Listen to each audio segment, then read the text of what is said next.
Excellent. We've got 10 people in so far. Not everybody's in on the audio, but we can go ahead and get started. Who wants to start today?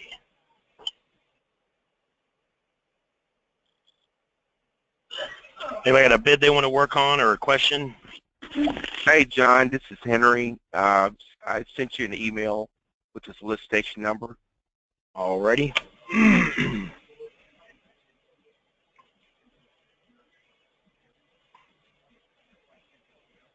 How are you doing today, sir? Another day in paradise. Outstanding. Always. Outstanding in the rain.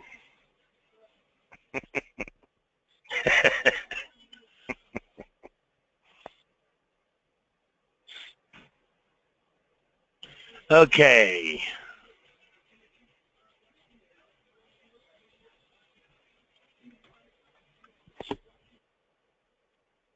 Oh, and check this out. Get a second to brag. My video has finally made it to #1 on YouTube under government contracting. Wow. Wow. #1. I never thought that would happen. You're the man. Try. You were the man, John.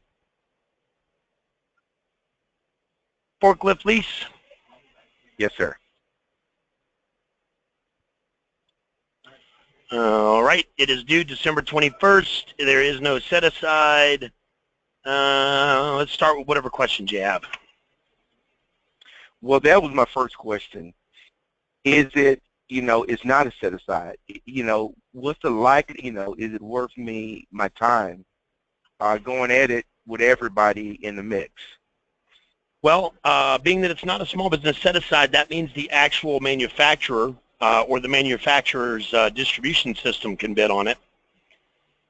And being that are they asking for a specific manufacturer? No. Doesn't look like it.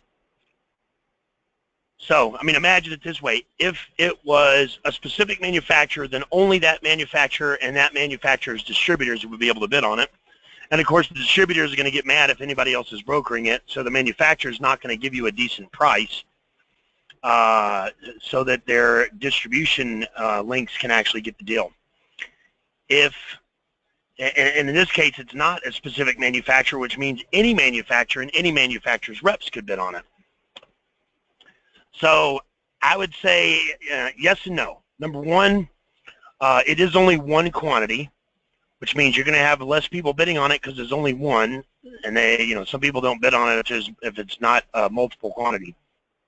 Okay. And the other part of the question would be if it only takes you a few minutes to throw it together, sure, why not? Okay. It's going to take you a couple hours work to put a bid in, and I wouldn't do that. I wouldn't invest that kind of time. But if you just have to get a brochure and there's not a whole lot of requirements on the instructions to offer, and it only take you 10, 15 minutes to put one together and submit it, yeah, might as well. Okay. Okay. So it won't hurt. Okay. I'll do that, Dan. I'll do that. Any other questions on it? No, that's good. That's good. Thanks. Appreciate it. You got it. Anytime. Anybody else have a bid they want to work on or a question or about a bid or solicitation or proposal? Yeah, this is Jade from Schwartz Boiler. How are you? Another day in paradise. You know how it is. Yeah.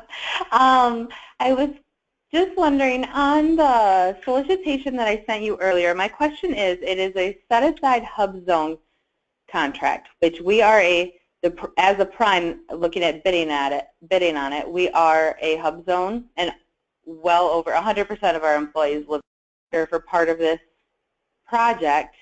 And it's a substantial, I'd say probably somewhere around the 40-ish%, but it all depends on which way they look at it.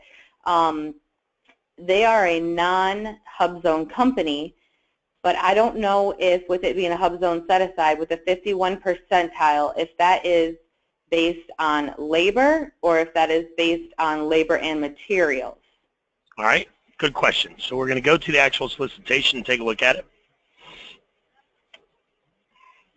Whenever a contract is set aside for something, a lot of times there's a specification in the solicitation that whatever it's set aside for has to be done, a certain percentage of it has to be done by that type of company.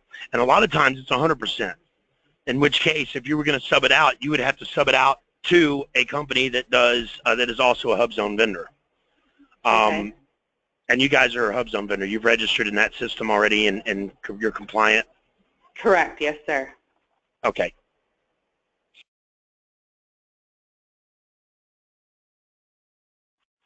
That's the reason why the vet-biz was revamped back in 2012, because veterans were bidding on the contracts and winning them and then subbing it 100% out. So the bulk of the money wasn't going to veterans. It was going to anyone.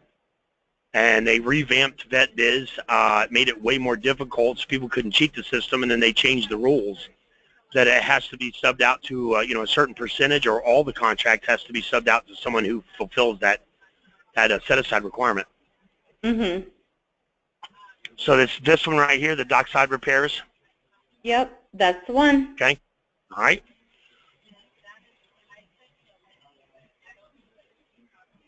So what I'm looking for is the statement of work. So I'm going to do a Control F, open the find box, and I'm going to put in the word work. Not worn. Mm-hmm.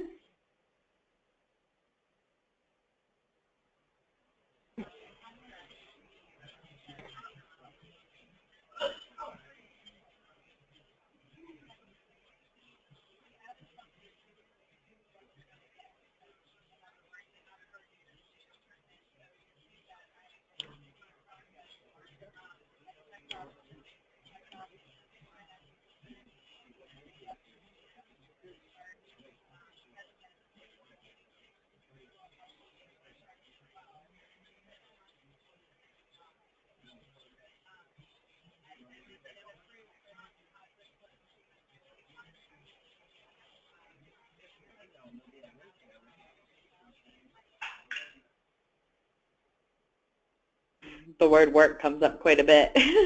Yeah, it does.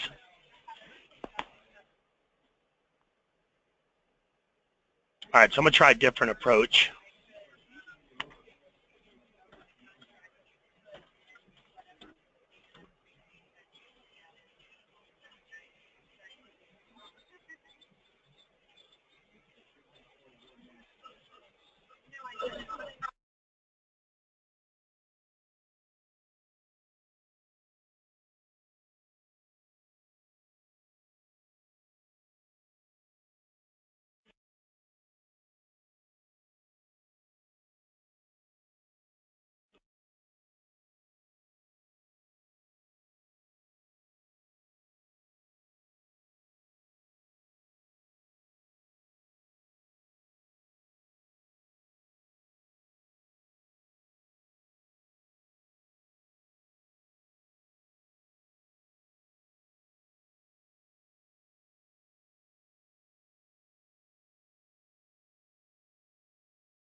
That's it. So let's look at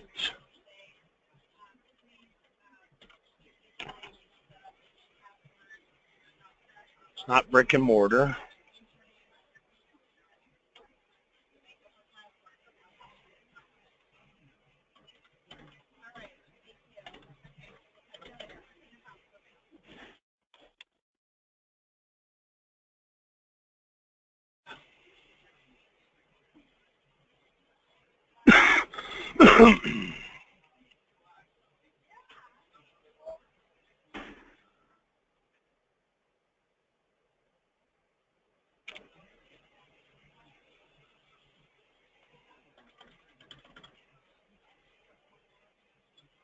All right, so I don't think this is my document. That's the drawings. That's the ombudsman's notice. That's your past performance. It's probably that solicitation on the bottom there. That's the other big document.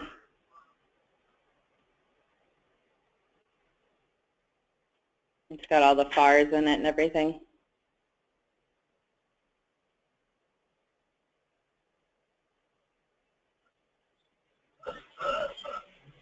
Oh, maybe that's not, maybe not. I thought it was.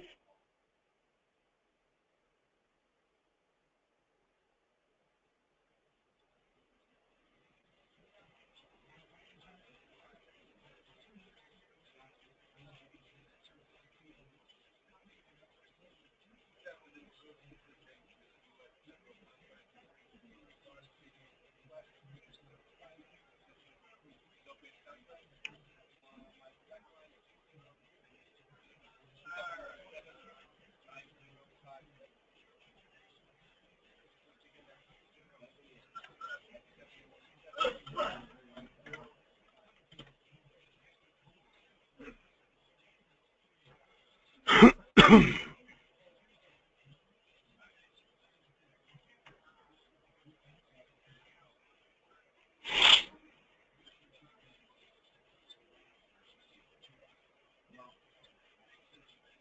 don't see that they're telling us in here. I think in this case, unfortunately, they're not giving us any choice, but we're going to have to email Sandra and just ask her.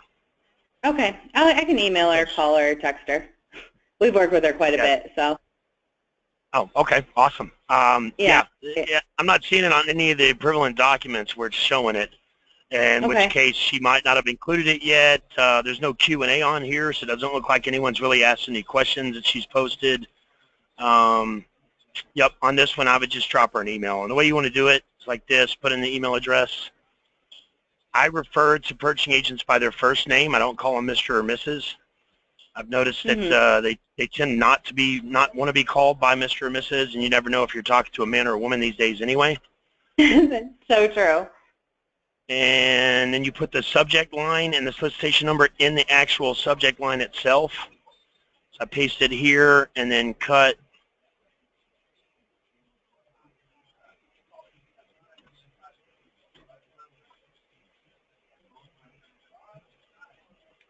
Put in the description.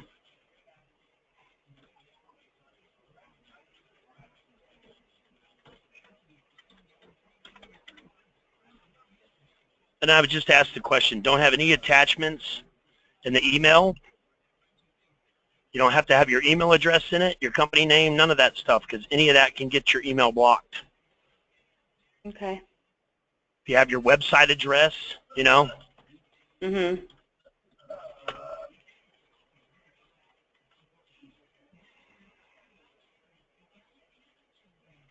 It can turn into a hot link like that, and that can get your email blocked. Okay. It's a very common problem. Matter of fact, it's so common. I'm not going to send this.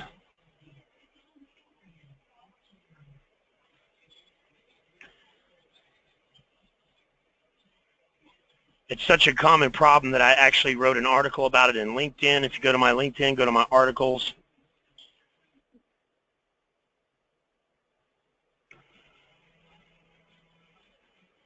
There's a picture of a can of Spam right here. Because people, I get people that say, you know, we submitted a bid and they didn't get it. Why is that? I don't know. You know, the purchasing officer can't tell you. It's exactly what they'll tell you, too. You know, why didn't you get my bid? I don't know. There could be many reasons why. It could be the attachments that were on the email. It could be any number of reasons. But read the article. It'll tell you the best way to get around it. Okay. Any other questions? No, that was my question. I appreciate your help for that. Yeah, no problem. Anytime. All right. Who else has a bid or solicitation they want to work on today, or a question about a proposal, bid, solicitation, etc.?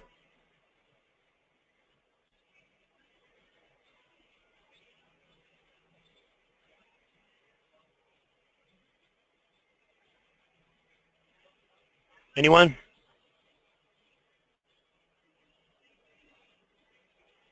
You guys still hear me okay?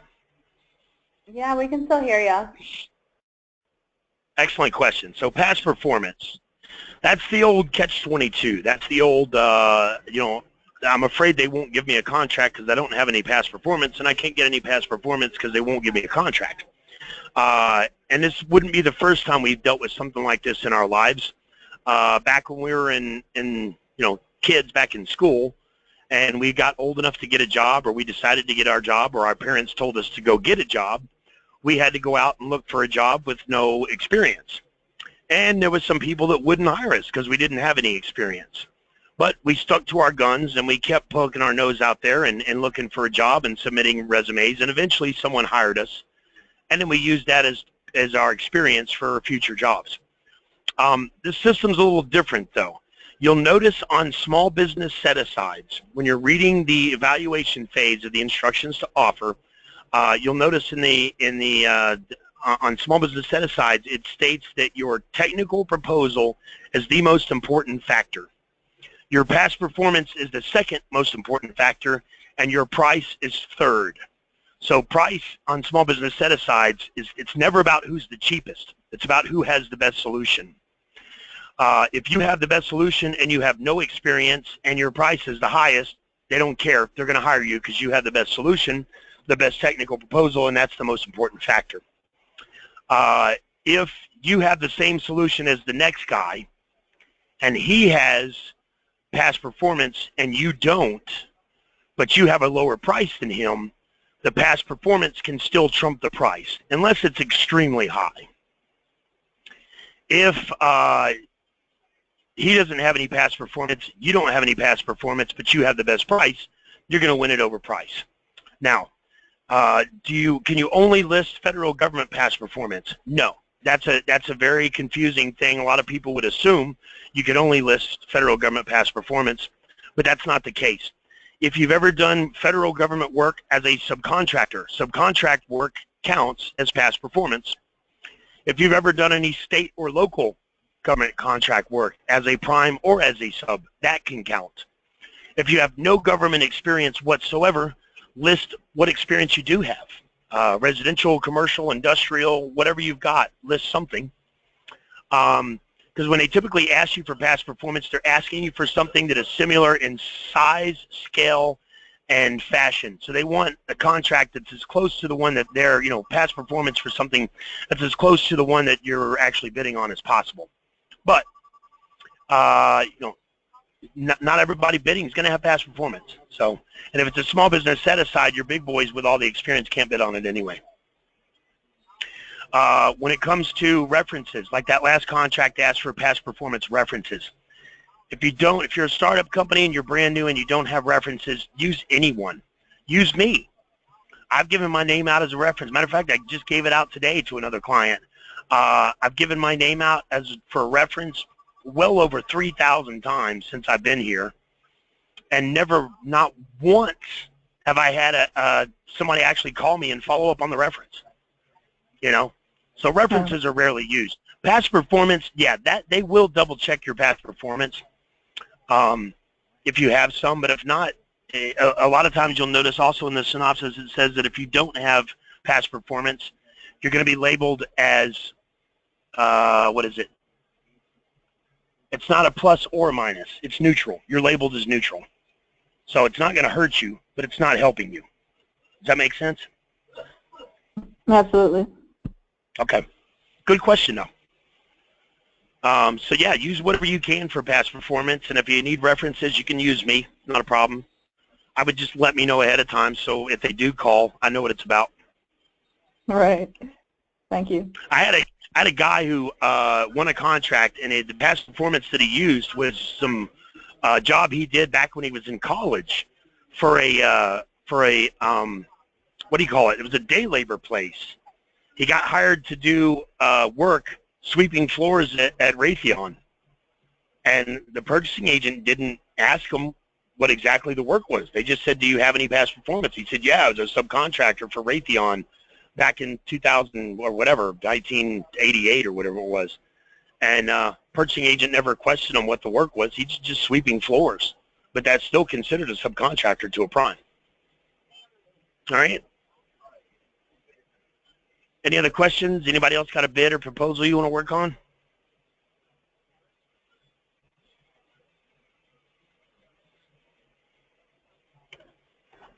Anyone? Bueller?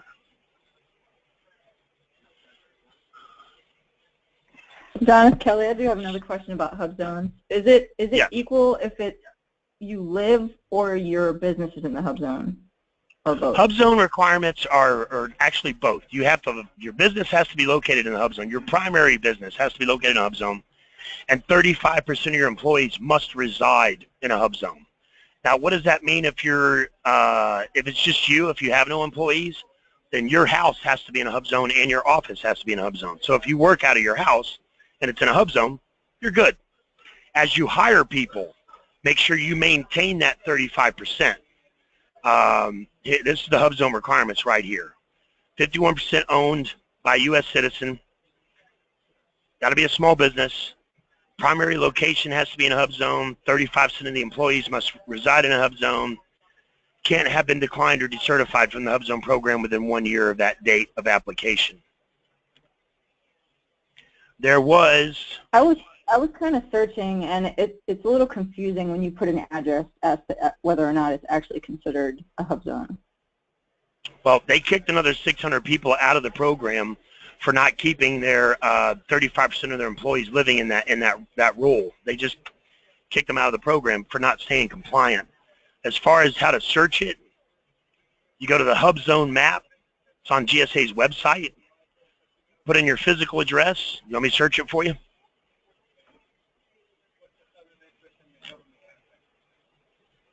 Yeah. Do you want me to search it for you right now? Okay. Yeah, I'm gonna bring it up on my. This is a possible future address. Yeah. HubZone's a great set aside because of the lack of competition.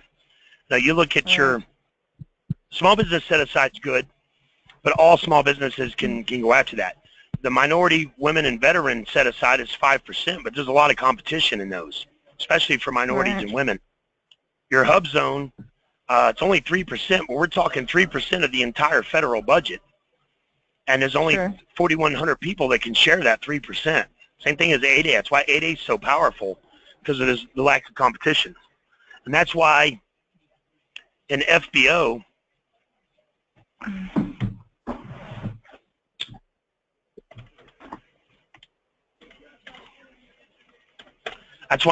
you'll see so many opportunities that are set aside for service-disabled veteran or veteran-owned. Mm-hmm. And you see so many of them in there for small business, but you rarely see one for HubZone or 8A because they don't bother putting them out for bid. There's no sense. There's so few vendors that it doesn't make sense to even put them out for bid. They'll do those as a sole source or a single source.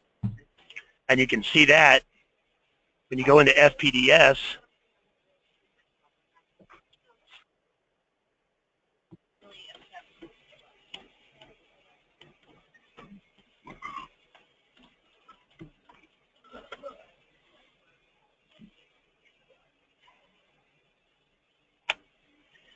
And you'll notice most HubZone contracts, let's look at a decent size one.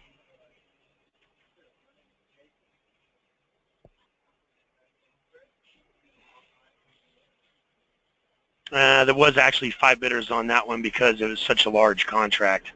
It was over $1 million. That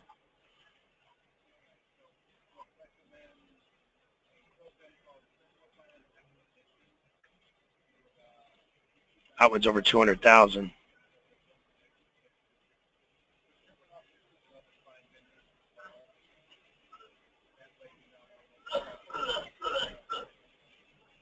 No, it's going to make a liar of me. That was put out for bid too. There was 3. Well, actually, it was done as a simplified acquisition. So they contacted 2 other HubZones before they called this guy, Billy Wyckoff, and his price was fair, so they hired him.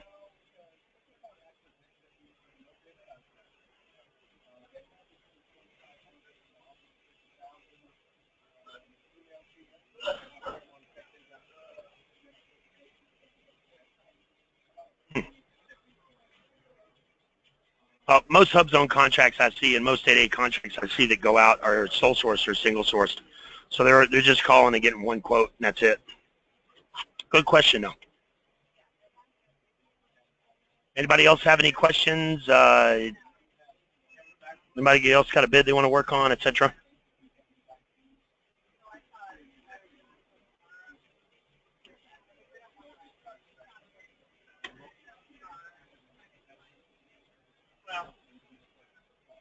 In the morning.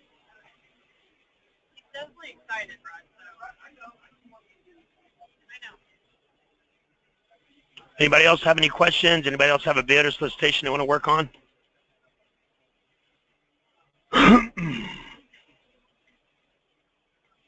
Nope. If there's no other questions or no other bids to work on today, I'm going to go ahead and end the training and start the conversion, and be back on here tomorrow, 4 to 5 p.m. Eastern time, same bat time, same bat channel. Hey, good night. Thank you, John.